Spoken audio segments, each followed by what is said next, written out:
అధ్యక్ష ఇంకొకటి ప్రభుత్వం ఈ మిడ్ డే మీల్స్ అధ్యక్ష ఇది కేంద్ర ప్రభుత్వమే కావచ్చు కానీ ఆ పెంచిన ఛార్జీల అధ్యక్ష దేనికి సరిపోవు ఒకసారి కేంద్ర ప్రభుత్వము 30 రాష్ట్రాలను దృష్టిలో పెట్టుకొని కొన్ని వేరే రాష్ట్రాల నుంచి ఆదాయాలు వ్యయాలను బట్టి పెంచుతుంది కాబట్టి ఒకవేళ కేంద్ర ప్రభుత్వం లేట్ అయినా ఎలా అయితే ఈ గురుకులాలు ఈ హాస్టళ్లలో పెంచారో ఈ మిడ్ డే స్కూళ్ళకు కూడా మిడ్ డే మీల్స్ కూడా అధ్యక్ష ఒక 50% డైట్ ఛార్జీలు పెంచాలని మీ ద్వారా కోరుతున్నాను అధ్యక్ష వేలాది కోట్ల బడ్జెట్ 1,25,000 కోట్ల అప్పు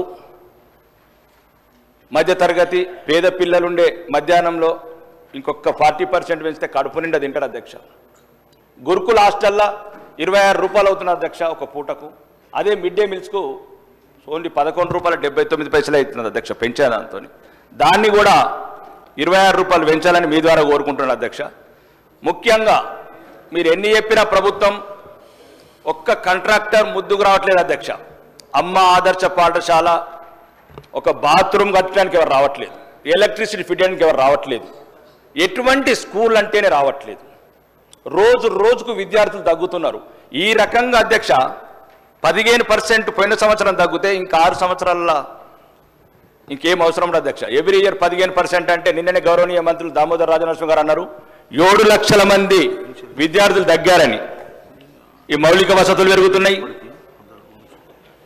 వేలాది కోట్ల బడ్జెట్ పెంచుతున్నాము కానీ ఎవరికి శ్రద్ధ లేని వ్యవస్థ అయింది సార్ అధ్యక్ష దీనికి సంబంధించి ప్రత్యేకంగా గౌరవనీయ రాష్ట్ర ప్రభుత్వ పెద్దలకు మరియు ముఖ్యంగా గౌరవనీయ ముఖ్యమంత్రి గారికి పేదలు మధ్యతరగతులు ఉండే ఈ స్కూళ్ళ అధ్యక్ష ఏలైతే మన పిల్లలు అంటే మన పిల్లలంతా చదివించలేమనుకుంటాను కంపౌండ్ హాల్స్ కావచ్చు కలర్స్ కావచ్చు నేను ఒక ప్రయోగాత్మకంగా ఒక 40 లక్షలు పెట్టి ఒకటి ఆర్మూర్లో వేయించాను అధ్యక్ష సొంతంగా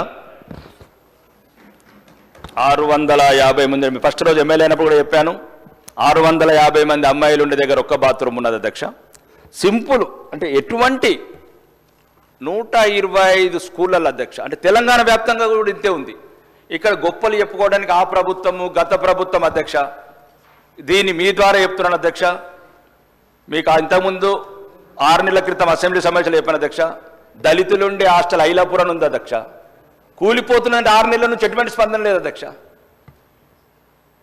దళితులు 55 మంది పిల్లలు ఎప్పుడు చచ్చిపోతారా ఎప్పుడు కూలిపోతారని భయం పడితే ఇప్పుడు అన్నారు కదా 47 మంది చనిపోయినరు 57 మంది చనిపోయినరు చనిపోయినాక పరిహారం ఎందుకు అధ్యక్ష ఇది ఎక్కడ ప్రభుత్వాలు అంటే చనిపోయిన తర్వాత ఎక్స్గ్రేస్ ఇస్తారా 6 నెలల క్రితం నేను అడిగాను అధ్యక్ష మీ ద్వారానే అడిగాను నేను మిమ్మల్ని అడుగుతాను అధ్యక్ష మీరంటే గౌరవం అధ్యక్ష మీ ద్వారానే వాళ్ళ ఈ సందేశం నా 4th సిటీ 5th సిటీ పొద్దుగాల పేపర్లో చూస్తే 330 ఫీట్ల రోడ్డు చదువు లేదు విద్య లేదు ఉపాధి లేదు ఏం అధ్యక్ష అసలు కుడ్వాన్పూర్ అనే గ్రామం ఉంది అధ్యక్ష ఒక ప్రైమరీ హెల్త్ సెంటర్లో పశువులు కూడా పోలేవు నేను మళ్ళీ ఒకటే చెప్తున్నానండి తెలంగాణ ఇంతకుముందు చెప్తున్నా దయచేసి నేను ఎవ్వరిని విమర్శిస్తలేను మీరు నన్ను ఒకటే మాట నన్ను శాసనసభ్యుడిగా గౌరవించి మాట్లాడిస్తే మాట్లాడతాను మీరు మళ్ళీ మధ్యన రన్నింగ్ కాంట్రవర్సీ చేయకండి ఏం బాధ అవుతుంది మీకు పేదో 65% బిల్డింగ్లు ఇంకా 50 ఏళ్ళు ఉండే సెక్రటరీని కూడా కొట్టుకున్నారు ఎవరు వాళ్ళు వీళ్ళు కాదు అధ్యక్ష ఏం కావాలి అధ్యక్ష ముందు తిండి కావాలా ఆడంబరాలు ఎందుకు అధ్యక్ష ఒకటి 4th సిటీ 5th సిటీ ఇవన్నీ అయిన తర్వాత చేయండి అధ్యక్ష 6th సిటీ కూడా కట్టండి రోడ్డు అవసరమైతే ఆకాశంకి వేయండి ఇదేమో అధ్యక్ష టీచర్స్ 10,000 మంది టీచర్స్ రిక్రూట్ చేశారు అధ్యక్ష ఎంతెంతమంది టీచర్స్ రిక్రూట్ అయితే అంత స్టూడెంట్స్ తగ్గుతున్నారు ఎక్కడున్నది లోపాలు కనిపెట్టండి ఎలుకలు కొరికినాయి అవి కొరికినాయి గతం బయటకు పోగానే మళ్ళీ వేరే రొటీన్ మాటలు నేను ఒకటే చెప్తుంది అధ్యక్ష ఫస్ట్ కాంట్రాక్టర్కు బిల్లులు ఇవ్వండి అధ్యక్ష మరి ఉదయం మీద పర్సెంటేజ్లు మాట్లాడిన అధ్యక్ష అది ఒకటి ఎక్కనో తక్కువ నాకు తెలియదు పర్సెంటేజ్లు కానీ ఆ పర్సెంటేజ్లను పక్కన పెట్టండి అధ్యక్ష చిన్న కాంట్రాక్టర్లు అటు బాత్రూమ్లు కట్టేటోటి డబ్బులు లేవు అధ్యక్ష మొన్న నేను కూరువైన అధ్యక్ష షాపూరు సర్పంచ్ ఏదో చేసిండు లేనా అన్న ఇల్లు అమ్ముకున్నా మా భార్య మేడల మంగళసూత్రం అదేమంటారు మంగళసూత్రం కూడా తాకట్టు పెట్టినది ఎమ్మెల్యే గారు ఎక్కడికి వెళ్ళి 1,27,000 కోట్ల అప్పు ఎందుకు ఇచ్చిండ్రు ఇవి అవసరం నాకు ఇవ్వండి విద్యకి ఇవ్వండి వైద్యంకి ఇవ్వండి పేదోడికి ఇవ్వండి ఇట్లా అడుగుతానేమో మళ్ళీ మధ్య రన్నింగ్ కాబట్టి నా నియోజకవర్గం అధ్యక్ష దయచేసి మీ ద్వారా అడుగుతున్నా హాస్టల్ బిల్డింగ్స్ అధ్యక్ష. పందులు పక్కన పందుల అధ్యక్ష. రోగాలు రాకపోతే ఏమవుతాయి అధ్యక్ష? అందరు సానుభూతి చూపుతున్నారు అధ్యక్ష. ఇంతగానో సానుభూతి చూపుతున్నారు. 1000 కోట్ల బడ్జెటు, అనర్హులకు పథకాలు, 1000 కోట్ల అప్పు. ఒకటే అధ్యక్ష, మీ ద్వారా ప్రభుత్వాన్ని కోరుతున్న అధ్యక్ష, తెలంగాణలో రాను రాను ఈ విద్య ఉండదు అధ్యక్ష. దయచేసి ఆ విద్యనే లేకపోతే సీతక్క లాంటి వాళ్ళు చెప్పారు, అది విద్య ఎంత అపురూపమైనది, లేనివాడికి పెద్ద ఆస్తి అధ్యక్ష. అది అన్నిటికన్నా విలువైన అధ్యక్షక. మాకు బంగ్లాలు ఉన్నాయి, కార్లు ఉన్నాయి, అన్నీ ఉన్నాయి అధ్యక్ష, ఫామ్ హౌజులు ఉన్నాయి, అన్ని రకాలు ఉన్నాయి. పేదవాడికి ఉన్నది ఒకే ఒక్క ఆస్తి అధ్యక్ష, చదువు మాత్రమే. అందరు అసెంబ్లీలో మాట్లాడుతున్నారు. మీరు తెలుసు, మీరు వికారాబాద్ మీరు అన్ని చూశారు, నాతో చెప్పారు వ్యక్తిగతంగా కూడా. కానీ నార్మల్ ఇంకా దారుణం ఉంది. మీరు ఏమంటారు మెయింటెనెన్స్ అని అధ్యక్ష. నేను నూతిపల్లి అని హాస్టల్కి వస్తే 20 రూపాయల టవర్ బోలట్లేదు అధ్యక్ష. కుద్వాన్పూర్లో 2 బాత్రూమ్ల అధ్యక్ష, 300 మంది. ఎవరు అడగాలి అధ్యక్ష వాళ్ళ గురించి? నా మాట దయచేసి, నా విజ్ఞప్తి, నా ప్రార్థన, వీళ్ళందరూ చేతులు ఎత్తి జోడిస్తున్న అధ్యక్ష. ఇవన్నీ చర్చలు పక్కన పెట్టాయి. ఇక్కడ నుంచి అన్న కాంట్రాక్టర్లకు బిల్లులు ఇవ్వండి అధ్యక్ష. ఎక్కడికి బిల్లు లేవు, కరెంటు లేదు, కరెంట్ ఫ్రీ అంటున్నారు, ఫ్రీ కరెంట్ అంటున్నారు అధ్యక్ష. అసలు కరెంటే లేదా? కరెంటు లేదు, ఫ్యాన్ లేదు, స్విచ్ లేదు, పీసులు లేవు. ఏం చేస్తారు అధ్యక్ష ఫ్రీ కరెంటు?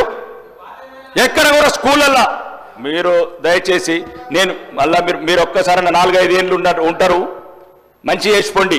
మిమ్మల్ని వచ్చినోడు మిమ్మల్ని తిట్టడం ఇప్పుడు కాదు, మీరు ఇలా తిట్టట్టు, ఇది కాదు అధ్యక్ష. ఇంకోటి,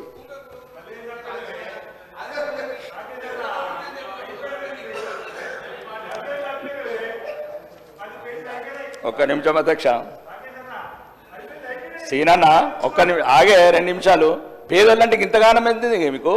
ఫోర్త్ సీట్ కొని, 4th సీట్ కనబడని 5th సీట్ పో. ఇవాళ పేపర్ ఇచ్చినారు 330 ఫీట్ల రోడ్డు పో, దాంట్లో ఏ కారు తీసుకపోతావు అధ్యక్ష? సారీ మంత్రి గారు, నన్ను సీనా సార్ ఒక్క నిమిషం సార్. ఆవేదన ఉంది, గౌరవ సభ్యుల ఆవేదన వింటా ఉన్నాం అధ్యక్ష. గౌరవ సభ్యులను కోరుతా ఉన్నా, దయచేసి గౌరవ సభ్యుడి ఆవేదన వింటా ఉన్నాం అధ్యక్ష. ఎక్కడెక్కడైతే ఏ హాస్టల్ బిల్డింగ్కు సంబంధించిన విషయాలు ఉన్నాయో, అక్కడ టాయిలెట్స్కి సంబంధించిన అంశాలు, వారి ప్రాంతానికి సంబంధించి 125 స్కూళ్ళకు సంబంధించి తప్పకుండా నోట్ చేసుకోవడానికి మాకు ఓపిక ఉంది. మీరు ఇచ్చే రిప్రజెంటేషన్ తీసుకోవడానికి ఓపిక ఉంది. ఒకటి తర్వాత అక్కడ తప్పకుండా సవరణ చేస్తాం, బిల్డింగ్స్ ఏర్పాటు చేసే ప్రయత్నం చేస్తాం, టాయిలెట్ కట్టే ఏర్పాటు చేస్తాం ఎక్కడ లేకుండా. అవన్నీ కూడా సద్విమర్శలుగా తీసుకొని రాబోయే కాలంలో బంగారు భవిష్యత్తును కలిపేయడానికి మా ప్రయత్నం చేస్తాం అధ్యక్ష. కొద్దిగా ఆవేశంతో, మీకున్న ఆవేశం మీ ప్రజలకు సంబంధించి ఈ ఆవేశం రూపంలో చూపెడతా ఉన్నారు. అది డెఫినెట్లీ వి అప్రిషియేట్. మీకు మీ ప్రజలు మిమ్మల్ని ఎన్నుకున్నారు కనుక మీరు చెప్తా ఉన్నారు, మేము వినటానికి ఉన్నాం. తప్పకుండా మాకు ఈరోజు విద్య అనేది ఎంత ముఖ్యమైనది అంశాన్ని మీరే చూస్తారు. తప్పకుండా మేము 4 సంవత్సరాలు 5 సంవత్సరాల గురించి ఆలోచన చేస్తలేం.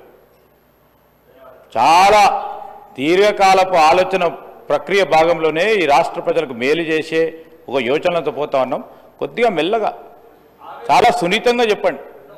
అందుకు బెదిరియకుండా మా సభ్యులు అందరూ పాపం అమాయకులు అందరూ మా వాళ్ళు, బీజేపీలో లాగా మా వాళ్ళు గారు, దయచేసి మా వాళ్ళు అందరూ అమాయకులు అందరినీ బెదిరిస్తే ఎట్లా సార్? వీళ్ళు రన్నింగ్ కామెంటరీ చేస్తే నేను ఒక అధ్యక్ష.